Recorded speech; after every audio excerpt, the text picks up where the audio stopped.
صفحہ نمبر 85 آیت نمبر 92 سورة النساء۔ اعوذ باللہ من الشیطان الرجیم، بسم اللہ الرحمن الرحیم۔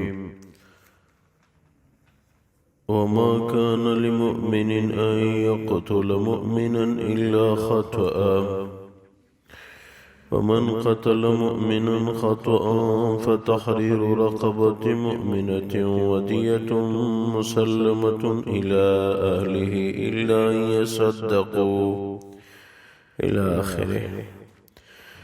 اللہ تبارک و تعالی فرماتے ہیں وما كان لمؤمن أن يقتل مؤمنا إلا خطأ، مومن کو یہ اجازت نہیں ہے کہ دوسرے مومن کو قتل کرے، ہاں اگر غلطی سے قتل ہو گیا تو الگ بات ہے۔ ومن قتل مؤمنا خطأ، اور جس نے مومن کو اگر غلطی سے بھی قتل کیا فتحریر رقبۃ مؤمنہ، تو ایک مومن غلام کو آزاد کرنا ہے، ودیۃ مسلمۃ الی اہلہ، اور ان کے ورثاء کو ایک کامل دیت دینی ہوگی، الا ان یصدقوا، ہاں اگر وہ دیت کو معاف کریں تو الگ بات ہے۔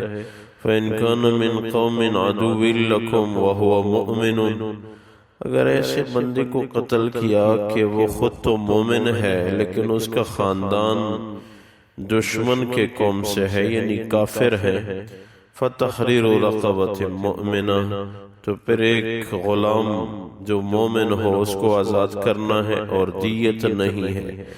وَإِن كَانَ مِن قَوْمٍ بَيْنَكُمْ وَبَيْنَهُم مِيثَاقٌ، اگر ایسے بندے کو قتل کیا جو کہ ایسی قوم کا ہے کہ تمہارے اور ان کے درمیان وعدہ ہے، فدیۃ مسلمۃ الی اہلہ، تو کامل دیت ان کے ورثاء کو دینا ضروری ہے، وتحریر رقبۃ مؤمنہ، اور ایک مومن غلام کو بھی آزاد کرنا ہے۔ فمن لم یجد فصیام شہرین متتابعین، جو غلام آزاد نہیں کر سکتا، غلام نہ پائے، تو اس کے لیے 2 مہینے مسلسل روزے رکھنے ہیں، توبۃ من اللہ، اللہ کی ذات کے سامنے توبہ کرتے ہوئے، وَكَانَ اللَّهُ عَلِيمًا حَكِيمًا، اللہ تبارک و تعالی علم والے اور حکمت والے ہیں۔ اللہ تبارک و تعالی ان آیات مبارکہ میں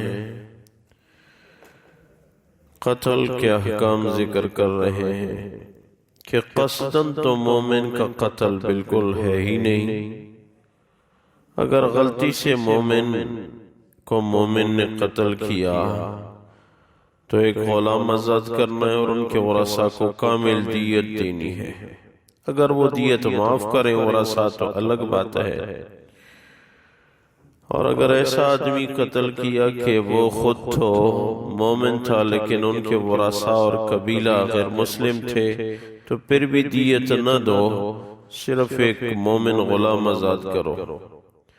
اور اگر ایسی قوم کا آدمی تھا کہ آپ لوگوں اور ان کے درمیان صلح کا معاہدہ تھا، جیسے غیر مسلم مسلمانوں کے ملک میں رہ رہے ہیں، یہ بھی گویا کہ صلح کی ایک قسم ہے، وعدے کی قسم ہے، تو پھر دیت ان کے ورثاء کو دیں اور ایک مومن غلام آزاد کریں۔ اور جو غلام نہ پائے، جیسے آج کل غلام کوئی نہیں، تو پھر 2 مہینے مسلسل روزے رکھے، اللہ سے توبہ استغفار کرتے ہیں۔ اور اگر کوئی ایسا ہے کہ 2 مہینے روزے بھی نہیں رکھ سکتا، فرض کیا، تو اس کے لیے بس کثرت استغفار ہے۔ یہ آیت ایک خاص موقع پہ نازل ہوئی، حدیث کی کتابوں میں واقعہ یوں ذکر ہے، ابو جہل کا ایک بھائی تھا، مادری بھائی تھا، ماں شریک بھائی تھا، اس کا نام تھا عیاش۔ عیاش ہجرت نبوی سے پہلے اسلام لا چکا تھا، لیکن مخفی مسلمان تھا. جب ہجرت ہوئی تو یہ بھی نکل پڑا اور چلا گیا مدینہ منورہ. مدینہ منورہ میں اپنے لیے ایک ایسی جگہ دیکھ لی جو ایک قلعہ تھا، اس میں محفوظ ہو گیا ایک پہاڑی کے اوپر. پتہ تو تھا کہ میرے خاندان والے مشرک ہیں اور مسلمانوں کے سخت دشمن ہیں. ابو جہل کی ماں کو جب پتہ چلا تو اس نے قسم کھائی کہ نہ سائے میں بیٹھوں گی، نہ کچھ کھاؤں گی، نہ کچھ پیوں گی جب تک عیاش واپس اپنے باپ دادا کے دین میں نہ آئے. یہ بات سن کے ابو جہل اور اس کا دوسرا ایک بھائی وہ ساتھ ہو گئے اور ان کی تلاش میں نکلے. پتہ چلا کہ وہ مدینہ منورہ میں ایک پہاڑی کے اوپر ایک مضبوط قلعے میں رہ رہا ہے. تو انہوں نے نیچے سے کہا کہ آپ کی ماں نے قسم کھائی ہے کہ میں نہ کھاؤں گی، نہ پیوں گی، نہ سائے میں بیٹھوں گی، تو اپنی ماں پر رحم کر آپ آ جائیں اپنی ماں کے ہاں، ہمارے ساتھ چلے جائیں. ہم قسم کھاتے ہیں کہ آپ کو نہ اسلام سے پھیرنے پہ مجبور کریں گے اور نہ آپ کو کوئی تکلیف دیں گے، ہمارا قسمیہ وعدہ ہے. عیاش نے اپنی ماں کی حالت کا سن کے وہ اتر آیا. انہوں نے پکڑا اور جب مدینہ منورہ سے باہر ان کو نکالا تو اس کو مضبوط باندھ لیا اور اس کو دونوں نے 100 درے خوب مارا اور اٹھا کے اسی حالت میں اپنی ماں کے ہاں پہنچا دیا. ماں نے اسی حالت میں دیکھ کے کہا کہ اس کو تب تک نہ کھولنا جب تک کہ یہ اسلام سے پھر نہ جائے اور جس نبی پہ یہ ایمان لایا ہے اس کے دین سے اعراض نہ کرے.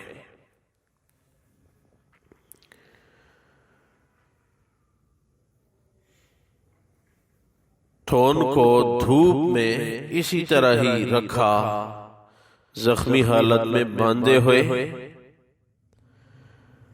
اللہ کو جتنا بھی مقدر تھا تو دھوپ میں پڑا رہا. بالآخر مجبور ہو کر اس نے وہ کلمہ کفر کا قول کیا اور دین اسلام چھوڑ دیا. حارث بن زید ایک آدمی تھا، اس نے دیکھا جب اس نے کلمہ کفر پڑھا تو انہوں نے کھول دیا، اپنا لیا اس کو، بھائیوں نے، ماں نے، سب نے. اسی حالت میں، زخموں کی حالت میں حارث بن زید نے ان کو دیکھا تو کہا عیاش اگر آپ دین حق پہ تھے تو اتنی تکلیف دین حق کے مقابلے میں کچھ بھی نہیں ہے، آپ کو ڈٹے رہنا چاہیے تھا. آپ نے اتنی معمولی سی تکلیف کی خاطر دین حق کو چھوڑ دیا ہے، اور اگر آپ دین باطل پہ تھے تو باطل دین کے لیے اتنی پٹھائی اور تکلیف، آپ نے بہت بڑا نقصان کیا.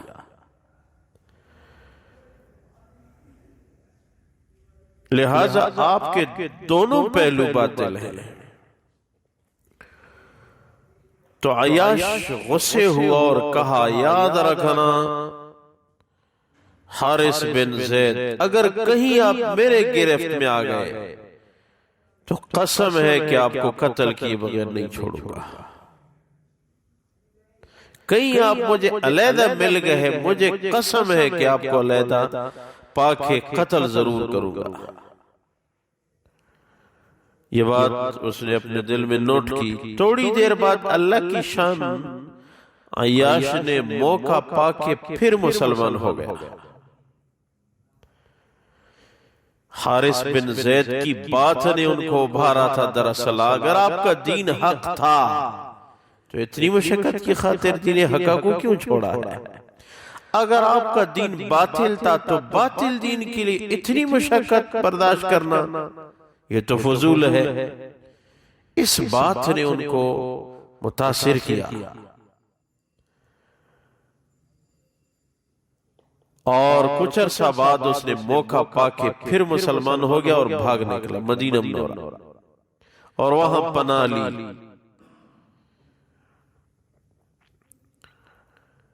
کچھ وقت گزرا، حارث بن زید بھی سمجھ چکا تھا جب عیاش کو اس دین کی ترغیب دی تھی کہ اگر آپ دین حق پہ تھے تو اتنی مشقت کے لیے، اتنی تھوڑی سی مشقت کی خاطر کیوں دین حق کو چھوڑ دیا؟ اگر باطل پہ تھے تو اتنی مشقت کیوں برداشت کی؟ یہ جملہ ان کے لیے بھی اللہ نے ہدایت کا ذریعہ بنایا اور حارث بن زید کے لیے بھی ہدایت کا ذریعہ بن گیا۔ حارث بن زید بھی کچھ عرصے بعد مسلمان ہو گیا کہ واقعی یہ دین ہے برحق۔ عیاش تو پہلے سے ہجرت کر چکا تھا، واپس لایا گیا، پھر مسلمان ہوا، پھر گیا۔ اسی دفعہ وہ سمجھ گیا تھا کہ میں کسی قیمت پہ واپس نہیں آؤں گا۔ انہوں نے مجھے دھوکہ دیا، امن سے مجھے لایا، قسمیں کھائی، پھر مجھے مرا پیٹا۔ تو حارث بن زید بھی مسلمان ہو کے مدینہ منورہ گیا، لیکن اب عیاش کو یہ علم نہیں تھا کہ وہ مسلمان ہو کے آیا ہے۔ وہ ایک دن مدینہ منورہ کے باہر سے مدینہ منورہ کی طرف آ رہا تھا، راستے میں حارث بن زید آمنے سامنے ہوئے۔ کہا کہ حارث بن زید یاد ہے میں نے جو قسم کھائی تھی کہ آپ کو علیحدگی میں پا کے چھوڑوں گا نہیں؟ تو عیاش نے حارث بن زید کو قتل کر دیا۔ اس کو یہ علم نہیں تھا کہ یہ مسلمان ہو کے ہجرت کر کے آیا ہے، یہ ادھر میں نے پایا ہے اور یہ ہے غیر مسلم تو میں اس کو قتل کروں، موقع ہے، اس کو قتل کر دیا۔ کسی نے کہا وہ حارث بن زید کو آپ نے قتل کیا؟ ہم میں نے قتل کیا ہے، وہ تو ہے غیر مسلم۔ نہیں جی، وہ تو مسلمان ہو گیا ہے، ہجرت کر کے آیا ہے۔ دل میں بڑے نادم ہوئے، روئے، اللہ کے رسول کے ہاں حاضر ہوئے، یا رسول اللہ صلی اللہ علیہ وسلم، میں نے تو قسم کھائی تھی لیکن میری نیت تو یہ تھی کہ کفر ہی کفر میں پا کے قتل کروں گا، مسلمان ہونے کا مجھے علم نہیں تھا، مجھے علم ہوتا میں کبھی بھی قتل نہ کرتا، مجھ سے تو قتل خطا ہو گیا ہے، اب کیا کروں؟ کفارہ کیا ہے؟ تو جبریل امین آئے اور یہ آیت نازل ہوئی، وَمَا كَانَ لِمُؤْمِنٍ أَن يَقْتُلَ مُؤْمِنًا، مومن کے لیے یہ اجازت نہیں ہے کہ مومن کو قتل کرے، الا خطأ، ہاں اگر غلطی سے ہو تو الگ بات ہے، وَمَنْ قَتَلَ مُؤْمِنًا خطأً، اور جس نے مومن کو غلطی سے قتل کیا، فَتَحْرِيرُ رَقَبَةٍ مُؤْمِنَةٍ، اس کے لیے کفارہ یہ ہے کہ وہ آزاد کرے ایک مومن غلام کو، وَدِيَةٌ مُسَلَّمَةٌ إِلَىٰ أَهْلِهِ، مقتول کے ورثاء کو کامل دیت بھی دے، کامل دیت 100 اونٹ ہے، الا ان يصدقوا، ہاں اگر وہ معاف کریں تو الگ بات ہے، فإن كان من قوم عدو لكم، اگر مقتول جو ہے دشمن کی قوم سے ہو، غیر مسلم قوم سے ہو، وهو مؤمن، اور مقتول ہو مومن، فتحریر رقبة مؤمنہ، تو قاتل پہ صرف مومن غلام کو آزاد کرنا ہے، دیت نہیں ہے، وإن كان من قوم بينكم وبينهم ميثاق، اگر ایسی قوم کا بندہ ہو کہ تمہارے اور اس قوم کے درمیان وعدہ ہے، صلح ہے، فدیت مسلمۃ الی اہلہ، پھر بھی ان کے ورثاء کو دیت دینی ہے، وتحریر رقبۃ مؤمنہ، اور مومن غلام کو آزاد کرنا ہے۔ فمن لم یجد، جو غلام نہ پائے، جیسے آج کل کے زمانے میں، فصیام شہرین متتابعین توبۃ من اللہ، تو اللہ کی طرف توبہ کرتے ہوئے مسلسل 2 مہینے روزے رکھے گا۔ وکان اللہ علیما حکیما، اللہ تبارک و تعالی قاتل کی قتل پہ علم رکھنے والے ہیں، اور دیت اور غلام آزاد کرنے میں اللہ کی طرف سے حکمتیں ہیں۔ اے اللہ اپنی بارگاہ میں قبول فرما، خلوص الہیت نصیب فرما، مسلمانوں کی باہمی فسادات کو یا اللہ ختم فرما، صلح کی صورت نصیب فرما، برکتوں کا نزول فرما، ناراضگی ناچاکیاں دور فرما، حسد بغض کینہ عداوت سے ہمیں پاک فرما، باہمی الفت محبت کی زندگی مسلمانوں کو نصیب فرما، مسلمانوں کو عالم کفر کے خلاف ایک بنا۔ اے اللہ، اے اللہ آخری خاتمہ بالخیر ہم سب کو نصیب فرما۔ وافوض امری الی اللہ، ان اللہ بصیر بالعباد، برحمتک و کرمک یا ارحم الراحمین۔